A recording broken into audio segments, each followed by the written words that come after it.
Hello Gemini, welcome to your reading. My name is Maria and this is a tarot-intuitive story for you if you have Gemini anywhere dominantly in your chart, if you're a cross-watcher, or actually, you could have been drawn here for a whole other reason. You could be going through a Gemini transit, or you resonate with me as a reader, or this particular story is meant for you as well. So the most important part is that it resonates and that it contributes to you. Then surely it was meant for you. So Gemini, here on the table we have a story that starts out with a very significant encounter that you shared with another person. And I feel like this is something that has happened, in the recent or distant past, and that you're still sort of trying to figure out, or you have been for a while, what it was. What was that actually? What was it? What did it want from you? Or why did this occurrence take place? Why did you share this incredible experience with this other person? And what's the point of it?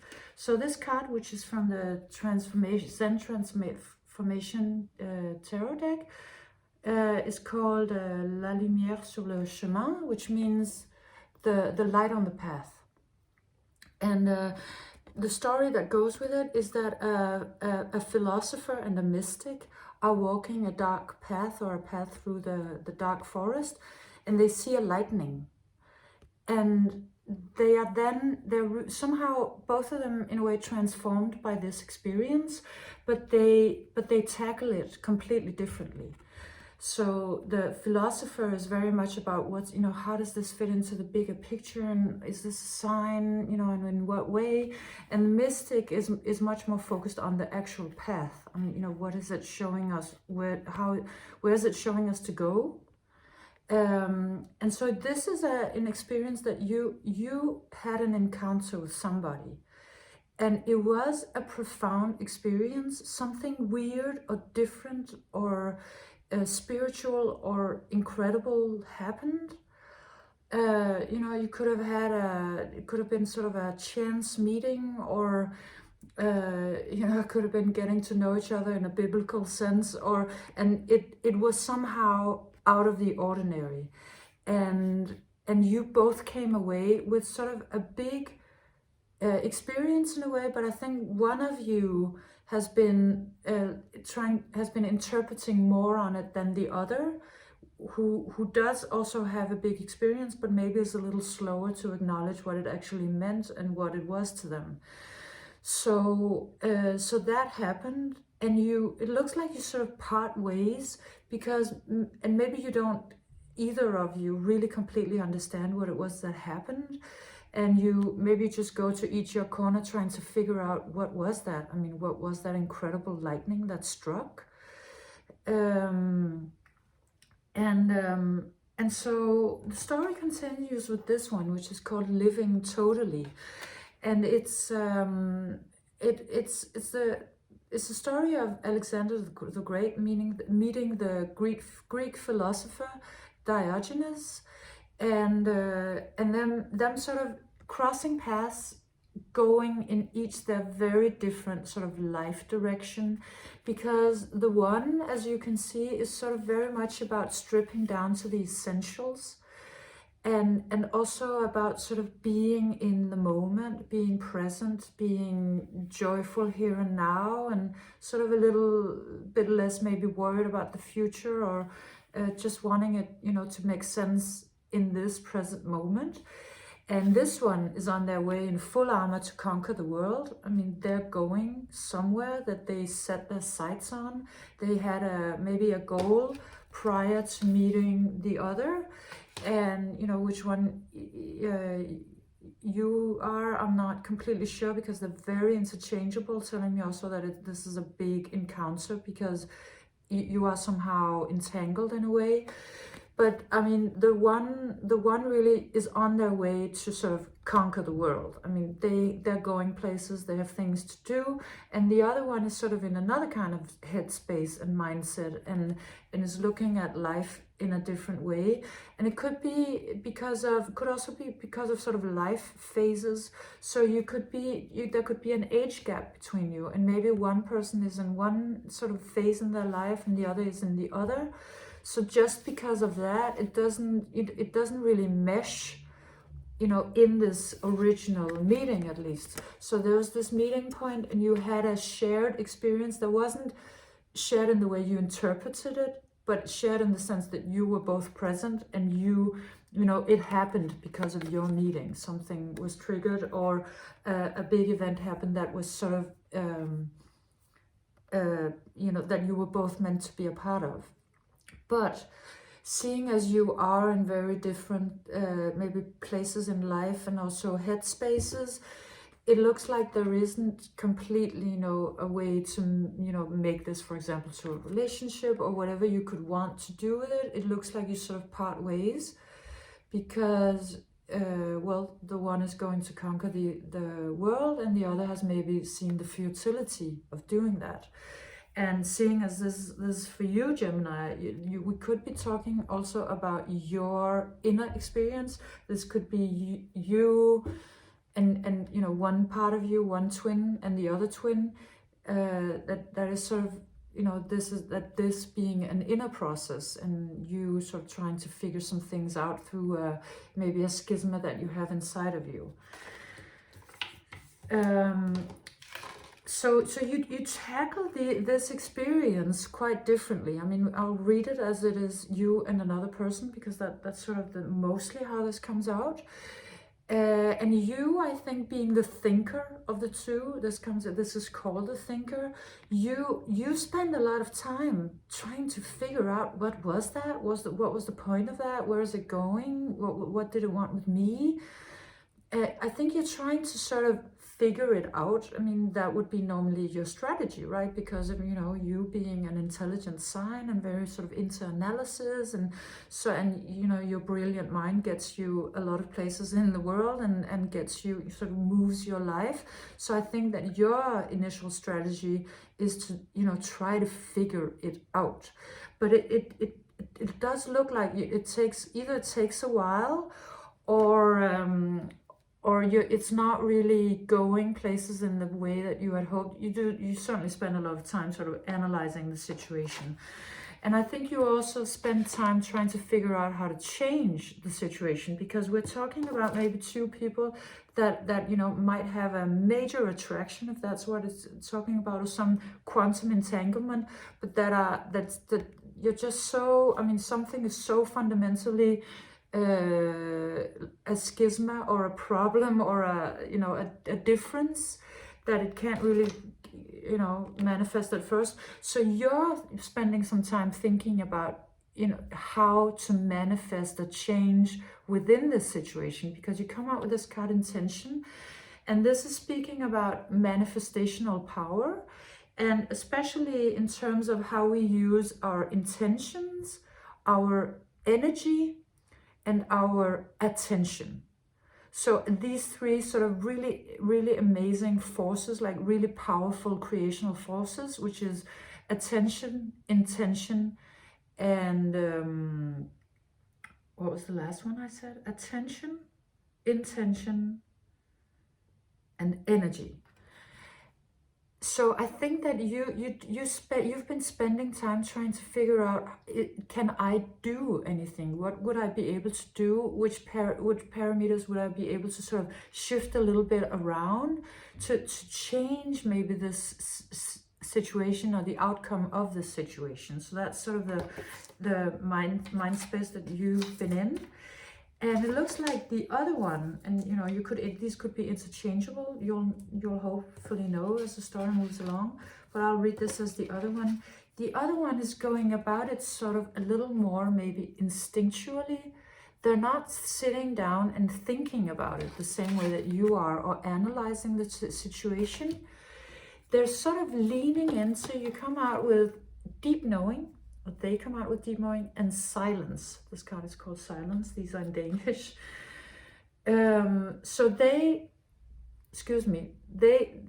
reacting with silence. You know, you could be ghosted by them, or they're not responding, or you don't know where they are or what they're doing, because they've gone into sort of another space, or maybe even another dimension, and they're trying to access an understanding from another level. And they've sort of chosen to not think a lot about it. They're trying to lean into something that would know, not to analyze their way towards it, but lean into something that knows about the situation. And they're doing it by spending time in silence, and just, you know, trying to step into another frequency than the mind as such.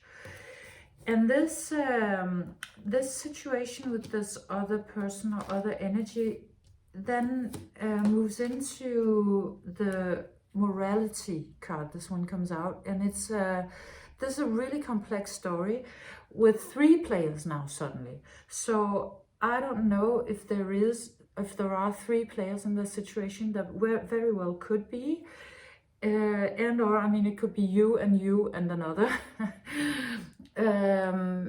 This is a story about Jesus, Mary Magdalene, and Judas. These are the 3 players in the story. And the story is that Mary Magdalene was very, very in love with Jesus and wanted to show her love and affection by bathing his feet in precious perfume. And Judas, being sort of the jealous person in the scenario, jealous and sort of embittered, is scolding Mary Magdalene for bestowing her treasures on Jesus. She wants to say, yes, but why are you giving him all of this attention and perfume, you know, and love, in another, you know, metaphorically love, when there are people starving, when there are people on the streets who need, you know, the food for the money that precious perfume could have brought in. So Judas is very pragmatic, and Mary Magdalene is representing the purity of love, like just wanting to give, just wanting to show her love, like sort of the fragrance of the love. And Jesus here being the receiver. And so I think that how I understand this story is that it could very well be 2 parts of you that you're having an inner debate as to whether you want to engage with this other person who is very fundamentally, in a way, different, although you're very clearly linked. But they may not be able to give you exactly what you thought you wanted. So it looks like the dilemma is, do you want to keep loving this person just for the fragrance of the love? Or would you like to be more pragmatic about it and ask yourself, but what am I giving back? Or how is this, you know, how does this work in the bigger picture? And I think that if this is about you and another, I think you both, to a certain extent, are having this inner discussion. Because it looks like there's both something that is incredibly sort of beautiful, truthful, pure, and then there's this other energy that wants to ask, yes, but how's this gonna work, like in real life? Like how's that gonna work out in a way where it's sort of working by a principle of what we can see is being given and taken in sort of the material world. Yes, so I hope it'll become clear maybe as we move along in the reading. But it could also very easily be sort of a situation where there are actually 3 players, and one person is kind of very passive in this situation, and the 2 others are sort of representing very different sides of understanding human relationships. And then 2 very sort of feminine based cards come out. This one card that is called Yin, and the other one that is called Venus. And they look to me like they have a message about healing the feminine, about a healing of the feminine. And so, I mean, this discussion could also be about, you know, let's say you debating whether you're just gonna, you know, give love and keep giving, or if you should, you know, protect your boundaries more. I mean, it's not an easy, this looks like a very complex situation. So it's not very easy to figure out, you know, who's right, you know, really in this scenario, because everybody's maybe trying to protect something that is actually, you know, in every way very true, but it's just like very different paradigms. So it looks like the saving grace in this situation has to do with the feminine as such, like this feminine as an overall energy, you know, something that is inherent to all of us and something that is under attack, you know, for all of us. You know, the feminine having not, you know, really been in sort of its rightful place, let's say, for at least 4,000 years. So all of us, you know, no matter what your gender is, have, you know, are suffering from this imbalance, this overall imbalance. And maybe something there is wanting to step out that was that could have been hidden or not as clear. So this meeting that is taking place is really about healing something feminine within both of you, although it might take on different shapes within you. And it also looks like it takes you know, like it's working in different paces. From the story, that how I understand it, you're the first one to understand, okay, something important is happening here. I mean, this is more than just a simple encounter, and the other one has sort of a slower pace in understanding it. And so the feminine is stepping forward, you know, asking to be healed.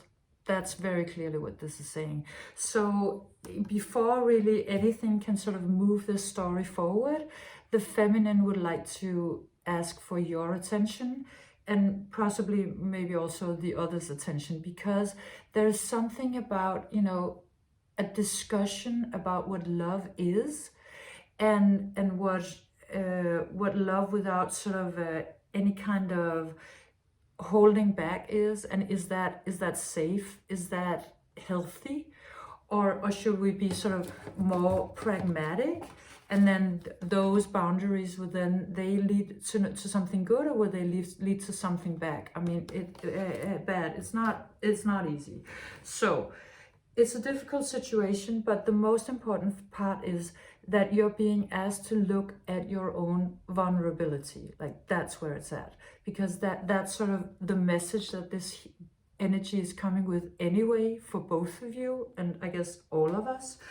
And so sort of some overall energies come in to give us an idea about what is this actually. I mean, what's the whole story about this in the overall sense. And it is about you going through a rebirth, and sort of stepping out of something that maybe used to be very very dull, but also kind of suppressive, into freeing yourself in a more assertive way, and then from there stepping into sort of an innocence. So what this is implying to me is that you're actually, you maybe you've been in this energy first and foremost, and now this is sort of awakening in you, this part of you that wants to give without sort of expecting anything in return, and this other part of you that's kind of frightened about it, because it's like, yes, but I mean, isn't that what we're trying to move away from? And then this comes in, and it sort of remembers the fragrance and the love, and it just seems incredibly vulnerable to this more pragmatic part of you, or them, but it is actually really a rebirth. That's really what it is. And in order for this rebirth to take place, something has to come out that is not very comfortable. You know, the politics card comes out, and it seems to have a story about sort of maybe realizing something about yourself that you would rather not see, or others, or the other, or both of you have a realization about understanding love as transactional, which is actually not really love. I mean, that's something else entirely. So what it seems to be is like a story about really truly understanding love as something incredibly profound and completely other than any of you thought it was. Because really it's asking you to do something incredibly radical, which is to move completely out of the paradigm where love is something where you give to get, and release, you know, all of the politics of it, in order maybe to step into this incredibly vulnerable but also incredibly powerful childlike energy. And what is it is requiring of you is courage, because that from that grows in an incredible amount of renewal, you know, like a real paradigm shift for sure, because this is really about what love truly is, like stepping into what love truly is. And it just looks to me like all of the roles of everybody are sort of falling away, because there are all these set roles, like where everybody's sort of playing their part. And the thing that sort of eradicates all of that is just stepping very purely into the love. And you know, the courage to love, and the courage to show up without armor, without anything that actually really protects you, and just to say, here I am, here is my heart, do what you will, more or less. I mean, the courage to do that, you know, and in that sense, like really, really, truly stepping into absolute love and purity, and sort of a spiritual, you know, unsurpassed power, I would actually say. But I mean, that requiring, of course, you know, that you have the courage to step into love very sort of freely, and stepping out of all of the roles and all of the pragmatics about it, and sort of showing up with that only, like with one flower in your hand, and you know, then seeing where it goes from there. So this was your reading, Gemini. I hope you enjoyed it. I hope you got something out of it. If you did, please leave me a thumbs up or a subscription or a comment, and I hope to see you again soon. Bye.